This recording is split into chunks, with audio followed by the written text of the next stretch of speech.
we said 15 minutes for a doctorate. No, it was less than 10. There you are. We'll call this meeting to order. Yeah, thank you. Commissioner Wright?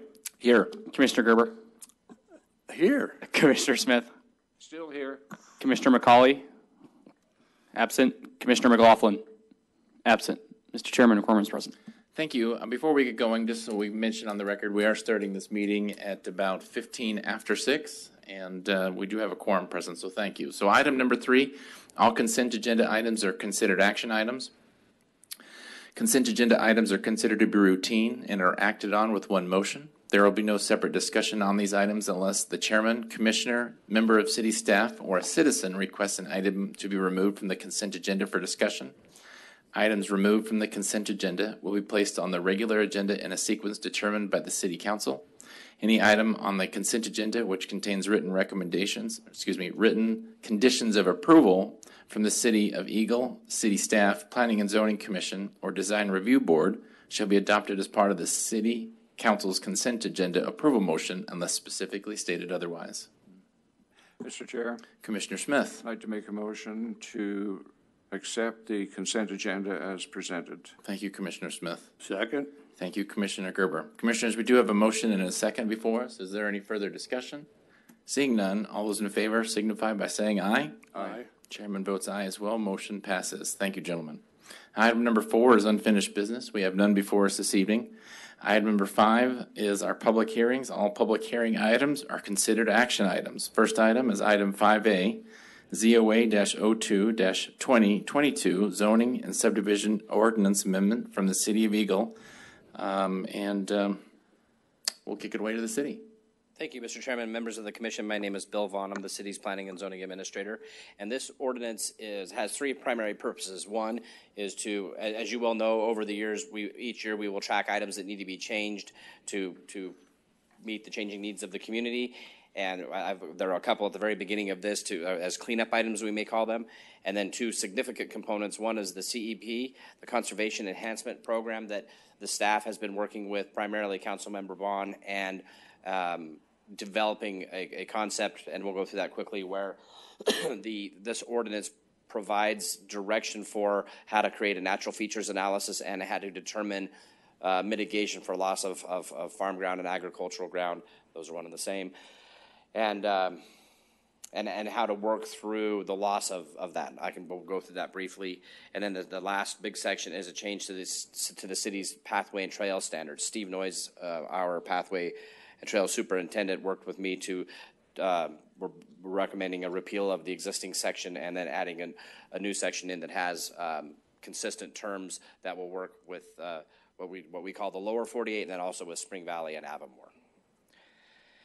With that, I'll jump right in. On the residential district, we are proposing some language here, and the item on your right-hand side is Victor's review of this, and he had a little bit of change in terms of the sentence structure, and I've made that on the left-hand version.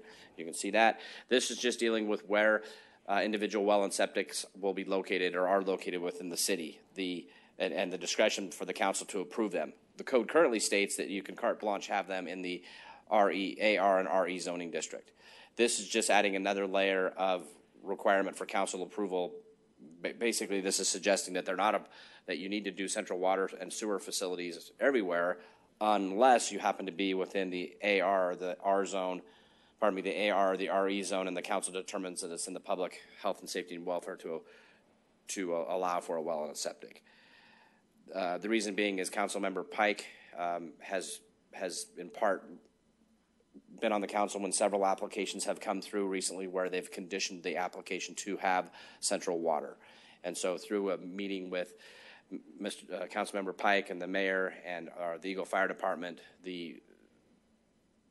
I think it was one thing to allow well and septic development within the community in 1998. I remember looking at a map, and the city was significantly less populated, as you well know, than it is today. And if the city continues to allow some of these infill areas to develop with particularly not central water, the city's insurance rating, not the city's, but the I don't remember the name of the industry that does the insurance rating, but it could go from like a 3 to a 9. So we're on the cusp of this potentially having significant impacts from a cost perspective to existing homeowners out there that are on wells if the city continues to allow the development of it. This still gives the city the discretion, the city council the discretion to approve one on a case-by-case basis, but by and large sets the table to require central water and sewer. Can, Mr. Vaughn, a current applicant or parcel that's been granted the traditional, use this new statute to go back and help their case to get connected to central sewer and water? Or is that even a thing?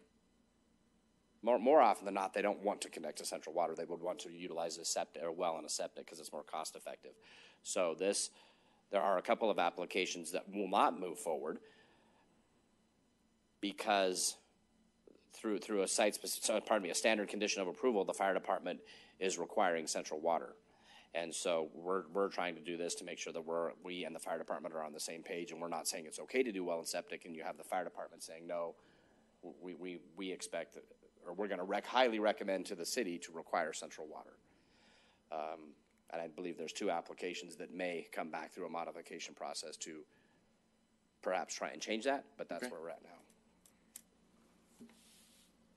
This section deals with a couple of new uses. A convenience store with fuel service, we're recommending changing from permitted uses in the C2 and C3 zone to conditional use. Recommending permitting a bar in the downtown core as a permitted use.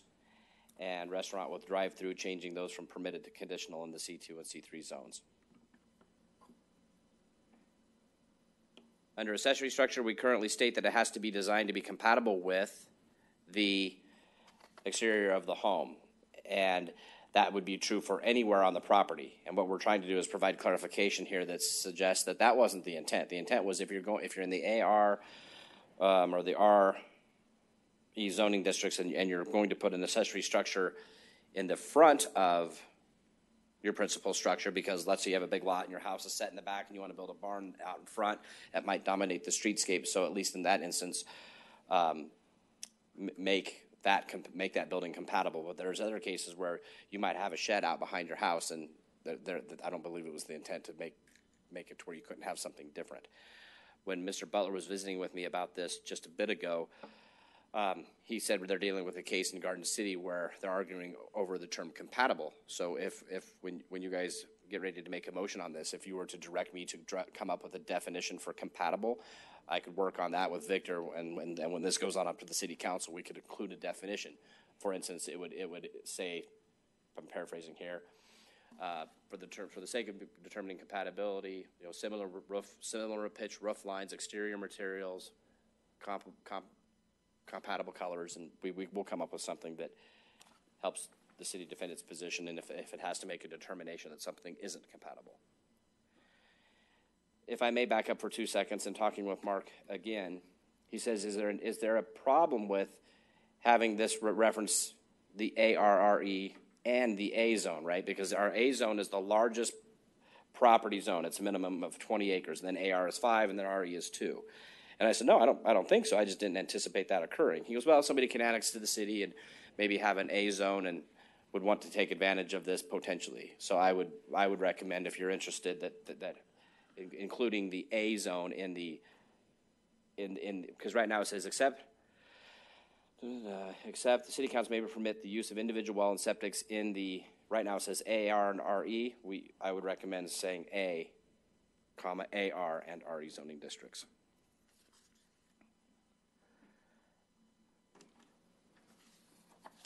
And now we get to the natural features analysis. This is, I will give credit to Ada County. 99% of the natural features analysis in this section is mirrored in their code.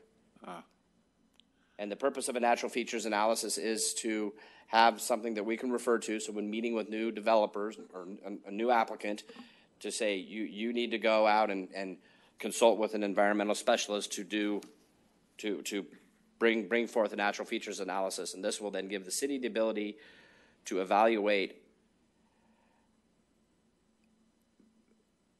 the property in relation to the natural features for the property. I'm being very circular on that description. Mr. Chair, Mr. Vaughn? Yes, sir. So basically, you just cut and paste most of this from Ada County? Correct. Yeah. I was curious how you came up with some of your educational requirements for the positions that you had listed. You know, it was just, I wondered if it was boilerplate, because I saw things like doctorate, master's, degree, plus years of experience, blah, blah, blah. And there was quite a little difference between degree plus 2 years, plus 5 years, plus 4 years, et cetera. And I was curious what the philosophy was, but now I understand it's from another place. And interestingly enough, our city attorney, Victor Villegas, and I were visiting today. He was having the same thoughts and or concerns with regard to the need for specifying that much. And I said, we can definitely, we can. Oh, no hardship on it at all. It was just, I smiled as I was going through and thought, it's quite the network to figure, do I qualify or not? Oh, right. For an applicant I'm talking about, not me. You would think that it would be a difficult job to fill with all these requirements, but I'm sure there are probably a lot of EPA people that'll be available before too long to be able to fill that. And when we get down to looking at the requirement for the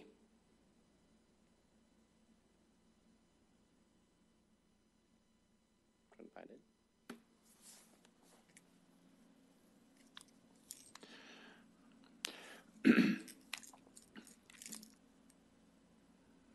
On item number 2, the NFA shall be completed by a resource specialist. One of our local resource specialists that is knowledgeable with this type of stuff is Councilmember Bond, and I asked him via email how many people within the Treasure Valley would fit this criteria, and his response was thousands, and he went on to explain the different environmental firms that have people, including the BLM and Fish and Wildlife and whatnot. So through his experience, I feel reassured that we're creating a requirement that is that has plenty of personnel that the future development community can choose from. And if it gets to a point where it is arduous and there aren't enough people to do it and people are struggling with that, I would bring back an ordinance amendment that would change this.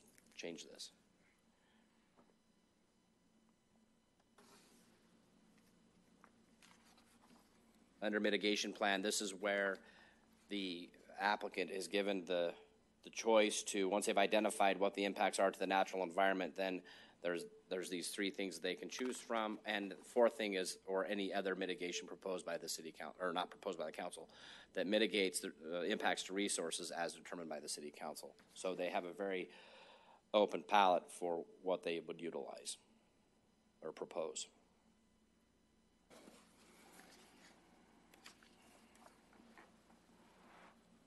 I'm scrolling through right now, just kind of seeing if anything clicks that I would want to highlight on. If you have a question, please let me know.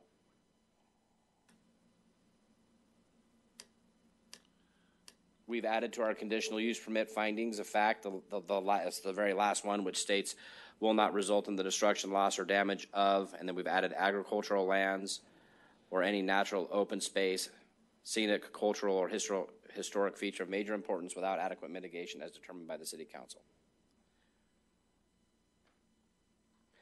And here are the trail and pathway regulations. The highlight of this, we've defined a few terms: tread, hard surface, natural surface, which we don't currently do in this existing city code. By the way, I'd like to clarify, all of the stuff that I've gone through before is shown with strike through and underline to reflect the changes.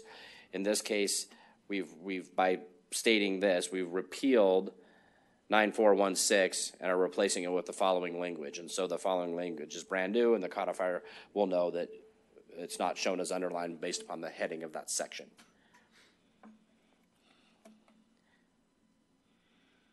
The pathway standards we've developed, it's a hierarchy of community, of a trail system. This has been through the PPRC. They've recommended approval of it as well. The classifications are regional, community, and it's in here somewhere, regional, community. It separates out pathways, trails. It takes sidewalks from being embedded with all of this, and we've taken it out of 9416 and moved the regulation of sidewalks to its own section 9417, which was important. That came as a recommendation from our city engineer, who references the sidewalk section all of the time in doing their city engineer review letters for subdivision approval.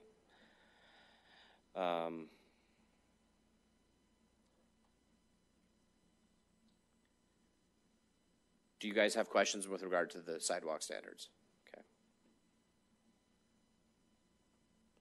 Mr. Chairman, that gets us to the end of this ordinance.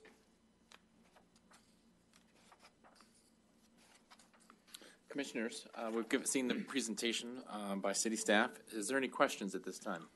Mr. Chair, I don't have a question per se, but I wondered if you might consider all those written descriptions of academic qualifications for the positions.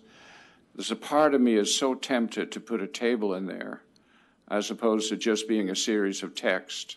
I don't know if it would assist in clarification or if it's even that necessary, but that's my only thought on the subject.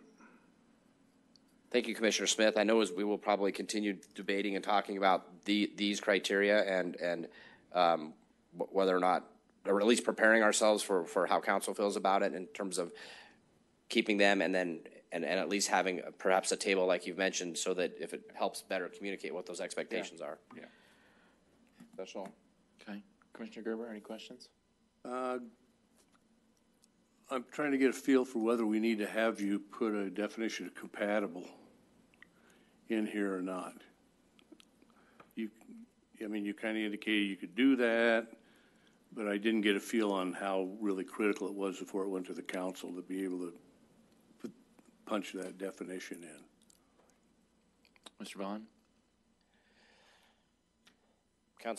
Commissioners, Councilmember Gerber, I think anytime, if Mark hadn't brought it up, I would not have thought about it. And if we were lucky for another 25 years, maybe it wouldn't be an issue. However, if somebody comes in with a structure that isn't compatible and we tell them that it's not, without the definition, we're just a little more exposed at risk than if we have a definition that says specifically roof plane, color, window style, and wainscoting.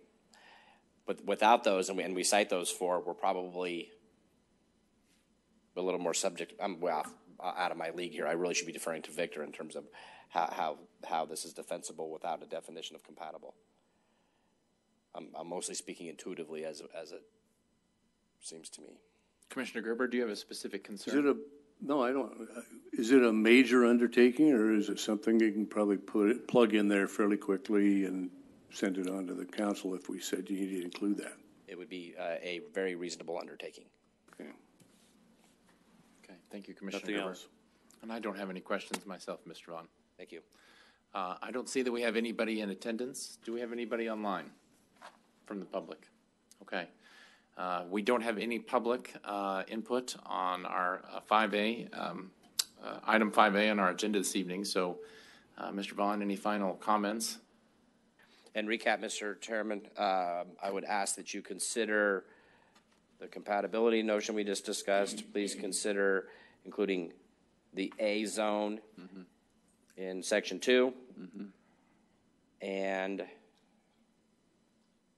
I think there was one more thing I mentioned. Compatibility, the A. That's it, Mr. Chairman. Okay. Thank you, Mr. Vaughn. At this point, item 5A is a public hearing, so we will close the public hearing on item 5A and go into discussion amongst ourselves. Gentlemen, does anybody care to talk about this application? And a motion is always in order as well. I'll make a motion. Commissioner Smith, thank you, sir. Right. I'd like to make a motion to recommend for approval item 5A, ZOA-02-22, zoning and subdivision ordinance amendment. With the changes that Mr. Vaughn has recommended, specifically identifying the land use district with the letters A, AR, and RE.